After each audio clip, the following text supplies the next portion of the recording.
If you've grown up with parents who have been emotionally abusive, likely you are suffering from a lot of shame. And that shame can stop you from really figuring out who you are, what you want, what your purpose in life is, and what matters. It really gets in the way, you see, because someone who grows up with healthy parents and healthy attachments, they have a totally different outlook on life and a totally different outlook on themselves, which makes it so much easier for them to go into the world and figure out what their values are, who they want to be, and how they want to show up in the world. They don't blame themselves. So I want to break down exactly what the difference is. So first of all, if you are someone who has been brought up and you're this unhappy child and you've been criticized, maybe you've had a lot of expectations on you, parents who criticize their children and have a lot of expectations on their children as well. So often they might say things like, you should be a certain way, or why don't you dress like me, or you better be successful when you grow up, or I want you to take a certain type of job. I want to take a certain type of role. We're the sort of family who do X, Y, and Z. We're not like those people. Those people are scum and you don't want to behave like them. So straight away you have this expectations of, I need to be something different than what other people are in life, or I need to be in a certain way in life to fit in, to be accepted by my parents, because if I'm not, I'm going to be extradited from the tribe. I'm going to be thrown out. I'm going to be ostracized. And that's the most scary thing that can happen to a child, because your parents, your caregivers are the ones that matter. They matter when you're that age, because at that age, you don't have the resources to figure out a way to survive without them. You might have judgment if you do something wrong, if you act in a certain way, if you wear certain types of clothes, if you listen to certain types of music, or you like certain types of films, or you just speak a certain way. They might criticize you, they might bring you down, judge you. And when you feel like you're being judged all the time, it's very negative. It makes you feel like you can't be you. You're always looking to them to, am I okay? Is it okay to behave in this way? Now, as well as that, love is something that you don't get very often. When you do get it, you have to earn it. You feel that love needs to be earned. And this could be keeping people happy, right? Sometimes it's just about keeping them happy so you're not in trouble. And you figure that's love. Love is when they're quiet. Love is when they're drunk and happy. Love is when they're not shouting at you. So this idea of love, what does it mean? But of course, we all want love. So as we grow up, turn into adults, we become hungry for success or money, or we attach to the things that we think mean that we'll be loved if people want to have sex with us, or people like our body, or people like our status because we have a lot of money, or we drive a certain car, or we live in a certain area, or we have a big house. This becomes what we believe love is. This is what we think love should be. And we have this loud inner critic, and something's repeated over and over again. We start to repeat it over and over again in ourselves. Now that voice that's criticizing us is not your voice, it's your parents' voice. And quite likely, this voice has even been passed down from generation to generation. And that's the generational trauma, that's the generational curse that's passed down from grandparents and great-great-grandparents. This negativity gets passed down, this trauma gets passed down, and each one, without thinking, without breaking that cycle, passes it down, and it becomes this very negative experience to listen to who you are in your head. And you kind of feel like you're this imposter. You're an imposter in your own body. You don't know who you are. You don't know what you're meant to be. And in fact, a lot of the times when you do something right, you think, yeah, but I was lucky. I didn't deserve that. And in fact, you don't try to do much, because failure is one of the biggest fears. Failure is going to lead to you being criticized. Failure is going to lead to some form of punishment. You don't want to be punished. And that is what happens when you fail. So what happens, instead of failing, you either become a perfectionist, so you have to make sure that you only do things that you can do to the end, and you do them really well, and you go all in and make sure that it's perfect. And that gets you certain rewards. People are like that. People go, oh, wow, they're so committed. They're so great at doing this. They have this fear of failure. They always achieve something. They're going to set their mind, they want to do it, or they don't try at all. Now, you might find that you're the sort of person who's like, oh, I'm not going to try and do that, because if I try to do that, I'm going to then end up feeling useless when it fails. But actually, that's not what we want. We actually want to learn to fail, because everyone starts somewhere. Everything that's great, everything that's amazing starts from day one. There's always a day one, then a day two, then a day three. And every day on that route is a lot of failure. And failure is actually okay, but that's not what our parents taught us. The parents' belief is passed down. That parents' belief is you're not good enough. The parents' belief is you need to hide your true self. You start to believe that you're not good enough. You, as an individual, don't deserve love. And in fact, you end up then taking love from success, from money, from status, from your IQ. You think that value comes from the external. You have to look outside of yourself. Is everybody else happy? That means I'm of value. If someone said to you, if your parents have said to you, you're useless, right? That means you do not have a use, which means you have to do something to be of use, which means you are now a human being doing. You're human doing, right? You're not being anymore. You are doing. You are going out into the world going, I can't just be me today. I need to be someone to someone else, bring value to someone else. And that means that you then have this low self-esteem, because you have all these wounds, these coping strategies, and these beliefs that surround you. So who are you?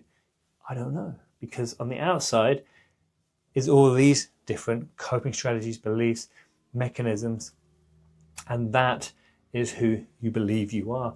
But deep down is this feeling of I'm not good enough, this feeling of shame, this feeling of worthlessness, and you feel worthless, right? You feel like I've got to fawn to survive. This is shame from complex trauma, all those years of abuse, of emotional abuse, someone telling you you're not good enough. It all adds up into this horrible feeling. On the other side, you've got parents who are emotionally intelligent and safe in who they are, and they build a strong attachment, and they tell their children the opposite. They tell their children that you don't need to please others. They're like, you are perfect as you are. You are enough as you are. Okay? And these people, these children, they grow up free to be themselves. So they don't need all these layers of coping strategies. They're not constantly getting wounded. They're not constantly getting criticized. They're told, hey, you can try stuff. You can fail. Failure isn't a scary thing. Failure is great. Failure is what leads to discovering who you are. Failure is part of life. Failure is exciting, right? You're free to be yourself. And your value is not external. It's not about what we tell you are. It's internal. You were born enough. You were born whole. Everything that you ever wanted is within you. That is the difference. You don't need to please others, right? You don't need to please others to be loved, because love doesn't come from success. It doesn't come from money. It doesn't come from your intelligence. It doesn't come from whether people find you attractive or not. It doesn't come from your status, because all of those things are like art. They are subjective, right? They can be changed. Any of them. Someone can have more money than you. Someone can have a better body than you. Someone can be more intelligent than you. And intelligent in what type of situation? It's such a vast playing ground that you can literally change the goalposts, and 1 minute you can be like, oh, I'm really successful, and then you walk out and you walk through another street and you go, oh no, the houses are like twice as big in this street. Now I'm unsuccessful. Now I'm not enough. So these people who are putting their self-worth, their shame on to these external things, they feel shame all the time because they're constantly being reminded. You watch Instagram and you see someone younger than you, right? There's always going to be someone younger, someone with less wrinkles. If that's what matters to you, if you're looking at, you're judging who you are and your self-worth on the outside, whereas someone inside, they're judging themselves based on their inside. They know who they are, they know their values, they know what matters, and they're using that North Star to take action and move forward. They have this positive self-talk because they were given a lot of positive affirmations from their parents. Their parents told them that they were enough. Whereas the parents of this person who's gone through the shame and the emotional abuse, their parents said, you need to do this. Everything is a transactional relationship.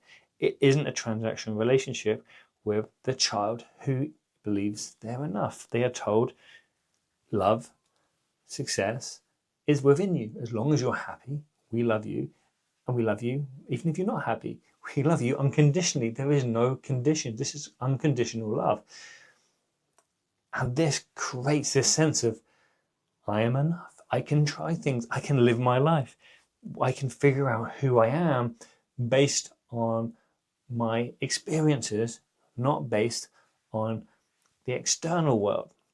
So they've realized that love is deserved. Love isn't earned. Love is actually deserved. And not only that, it is abundant, right? It is abundant. You do not need to get it from somewhere else, especially from a person who might turn around and go, oh, I'm not giving it to you until you've done this for me. If you're with a partner or you've had parents who are like, I'm only going to love you if you act a certain way, that's not true love. That is using love as a manipulation tactic to abuse you. So love is abundant. You have love within yourself and you can access it any time that you want to. And this is all positive self-talk. When you do something wrong, when you get upset, you say to yourself, it's okay. You say, Doug, I love you. It's okay. You're fine. Everyone makes mistakes. Tomorrow's a new day, right? You don't beat yourself up, constantly beating yourself up and putting around these layers of I'm not good enough and I need to prove myself and all this kind of stuff. You are here and your main values are things like freedom. You discover that actually being you is being free. And that's what you want. You don't want to be here. Here you're trapped in these layers, in all these prisons, and all these responsibilities, all this work. And of course, here you are free to take on responsibilities, take on projects, to take on anything you want. You can strive as much as you want, but your striving doesn't relate to your self-worth and who you really are. So if this is you and you've gone through this and you're trying to be like, well, it's too late for me, I'm telling you now, it's not too late for you. The power of neuroplasticity actually means you can start to heal. The brain is actually making new neural pathways constantly. You've just got to start to rewire that brain by sending the signals down the right path. You've been going this way, now you've got to take a turn and tell them signals where to go. And what you do is you start again.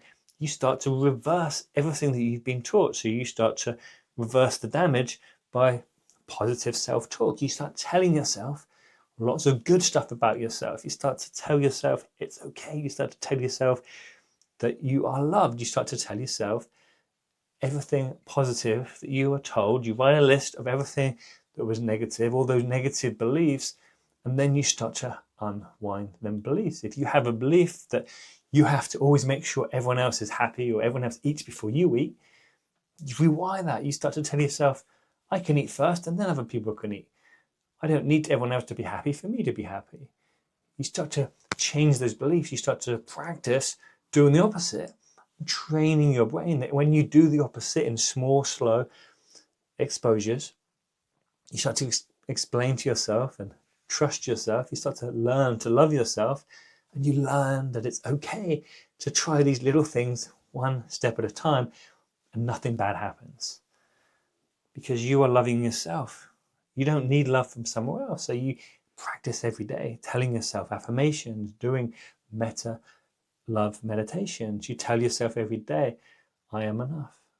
You meditate on that. You bring in that spirit of love. You send that love out to the whole of your body. You imagine the world having enough love in it so that wherever you go, you can be loved. And you're loved for being you. And you can spread your love out to others once you spread it to yourself, because you are the source of love. You imagine yourself as the source of the love going out, rather than the world being the source of the love and you having to earn it to bring it in. And you start to love failure.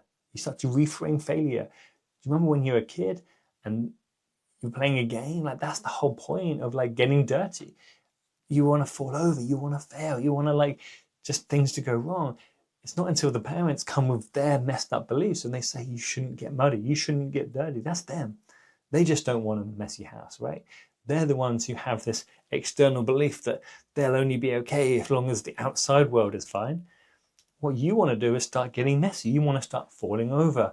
You want to start rolling in the mud. You want to start to allow yourself to not always tidy up after yourself. You want to allow yourself to try things for the sake of trying them, not for success, not because you have to hit a goal, because that is when you're going to find the love. It's because you want to hit a goal. If it comes, because you're going to enjoy it. You want to enjoy that journey of what happens when you fail. And it's the people who have failed the most who get the most success anyway, right? And your success is going to be there whether or not you achieve the goal, because the success comes from the journey, from trying, from enjoying, from meeting people, from having fun, from letting yourself play. And if you think about play, what is play? Play is literally doing something with a fun outcome, but no goal. Like when you play, you're not serious, right? Serious is I'm going to set a goal and get here. Play is let's just see what happens and have some fun. The goal of play is not to be externally successful. So stop trying to be externally successful. Stop worrying about people and their judgment and their IQ and their money and your success and all that kind of thing, and getting rid of people who are judging you in that way. And if you have people around you, you need to take them to one side. And if you can't get rid of them fully, you need to just manage them. You need to treat them like people who are just a work colleague, right? You just take them to the side and say, hey, well, you don't even say it to them. You say it to yourself, hey, you're going to be over there. I'm going to be over here. I am me. You are you. We'll meet up one day. But when we do, it's on my terms, right?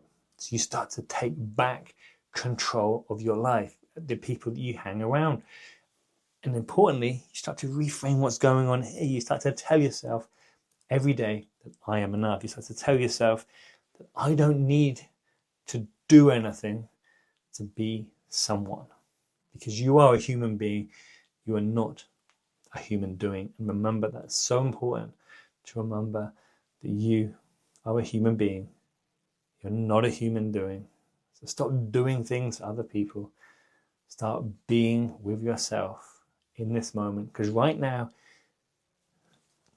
you are here, and all these layers, they don't need to exist, because without them, without all those worries, those stresses, those beliefs, once you start to peel that away, it's going to feel uncomfortable. It's going to take time. It's not going to happen overnight.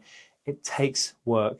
But once you get to that core self, that shame can melt away. That feeling of I'm not enough, or I'm only enough if, or what if, they can go. We can start to reframe. We can start to rewire your brain so that all you are left with is this feeling of I can shine. That's what we want. That's what we want for you. We want you, excuse my lovely drawings, but we want you to shine, because everyone deserves to shine. And guys, if you enjoyed this video, please like, please subscribe. And if you want to join my next program that we're going to be running, the Rise and Reinvent program, a 6 weeks program to really find yourself, really discover who you are, then get in touch. Speak to you soon. Have a great day.